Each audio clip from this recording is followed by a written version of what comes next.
በታሪክ ታይቶ የማይታወቀው የዲፕሎማሲ መናወጥ ዓለምን ወደ ሶስተኛ የዓለም ጦርነት እየገፋፋት የነበረው ፕሮጀክት ፍሪደም በተጀመረ በ24 ሰዓታት ውስጥ በድንገት እንዲቆም ትራምፕ ትዕዛዝ ሰጥተዋል።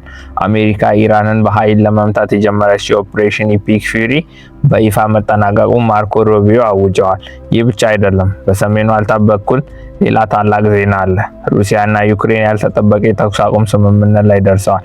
ዓለም ለሰላም እጇን እየሰጠች ነው ወይስ ትራምፕ አዲስና አስፈሪ ወጥመድ እያዘጋጁ ነው? በሆርሙዝ ሰርጥ የታገቱ 23000 መርከበኞች እጣ ፈንታ ዛሬ በሚደረገው ሚስጥራዊ ድርድር ላይ ተንጠልጥሏል። ዛሬ ይዘንላችሁ የቀረብነው መረጃ ከአሜሪካ ነጩ ቤተ መንግስት እስከ ቴሄራን ጎዳናዎች ያለውን አሁናዊ ሁኔታ የሚያጋልጥ ነው። ቻናላችንን ሰብስክራይብ እያደረጋችሁ ይህን ወሳኝ መረጃ እስከ መጨረሻው ተመልከቱ። የአሜሪካው ፕሬዝዳንት ዶናልድ ትራምፕ በሰጡት ድንገተኛ መግለጫ የሆርሙዝ ሰርጥን በኃይል ለመክፈት የታለመው ፕሮጀክት ፍሪደም ለተወሰነ ጊዜ እንዲቆም ማድረጋቸውን አስታውቀዋል።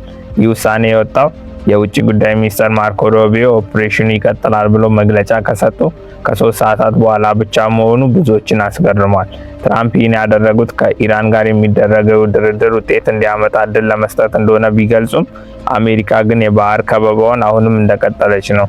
ይህ ከፍተኛ ወታደራዊ ጫናን ለድርድር የመጠቀም ስልት እንደሆነ ተነግሯል።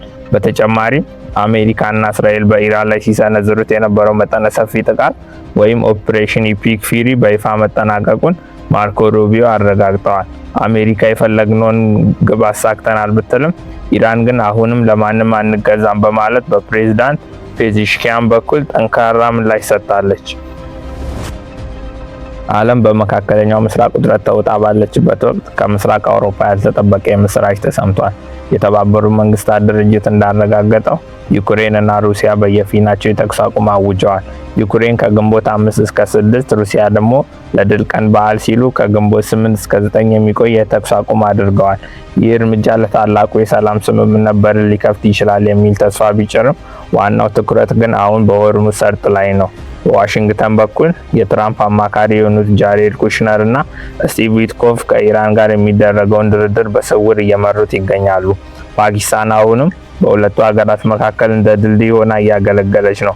አሜሪካንና የባህረ ሰላጤው ሀገራት ኢራንን መርከቦችን ማጥቃት እንድታቆም የዘረጋችውን የባህር ላይ ፈንጂዎች እንድታነሳና የሰብአዊ እርዳታ ኮሪደር እንዲከፈት የሚጠይቅ ውሳኔ ሀሳብ ለተባበሩት መንግስታት ድርጅት አቅርበዋል። ይህ ሰነድ የሩሲያና የቻይናን ድጋፍ ለማግኘት ተሻሽሎ የቀረበ ሲሆን በቀጣይ ቀናት ድምጽ ይሰጥበታል ተብሎ ይጠበቃል። ውድ ተመልካቾቻችን፣ ዓለም በጦርነት አፋፍ ላይ ባለችበት በዚህ አደገኛ ሰዓት ትክክለኛ መረጃ ማግኘት አማራጭ የሌለው ጉዳይ ስለሆነ አሁኑኑ ሰብስክራይብ በማድረግና የደወል ምልክቱን በመጫን ነገ ሳይሆን ዛሬውኑ የቤተሰባችን አካል ይሁኑ። አሜሪካ ፕሮጀክት ፍሪደምን ብታቆምም በሆርሙዝ ሰርጥ ያለው ሁኔታ ግን አሁንም እጅግ አስጨናቂ ነው። ከ87 ሀገራት የተውጣጡ 23000 መርከበኞች አሁንም በባህር ላይ ታግተው ይገኛሉ። እነዚህ መርከበኞች በጦርነት ፍርሃትና በምግብ እጥረት ውስጥ ሆነው የትራምፕና የቴህራንን ድርድር ፍሬ እንዲያፈራ አይኖቻቸውን ወደ ሰማይ ሰቅለዋል።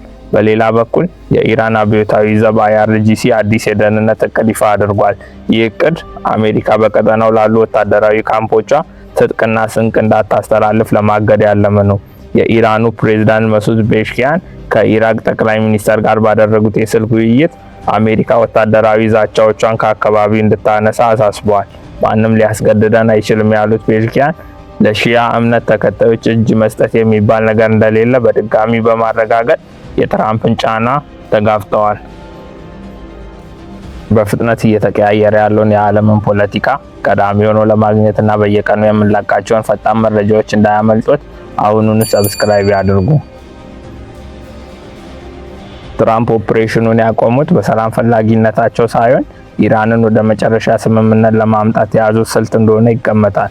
ፕሮጀክት ፍሪደም ለአንድ ቀን ብቻ መካሄዱና የኢፒክ ፊሪ መጠናቀቅ መታወጁ አሜሪካና ኢራን ከፓኪስታን በስተጀርባ ትልቅ የንግድ ወይም የጂኦፖለቲካዊ ስምምነት እያደረጉ እንደሆነ ፍንጮች አሉ።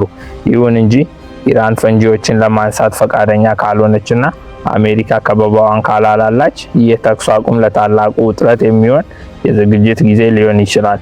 የሩሲያና የዩክሬን የተኩስ አቁምም ለዚህ ዓለም አቀፍ የመተንፈሻ ጊዜ እንደ አንድ አካል ተደርጎ ሊወሰድ ይችላል። ዓለም ለሰላም ዝግጁ ናት ወይም ይህ የአውሎ ንፋሱ መጀመሪያ ነው? መልሱን በሚቀጥሉት 48 ሰዓታት ውስጥ የምናውቀው ይሆናል። እናንተ ሀሳባችሁን ኮሜንት ላይ አስቀምጡልን። እኛም እንደተለመደው መረጃዎችን በቅጽበት እናደርሳቸዋለን። ሰላም ለዓለማችን።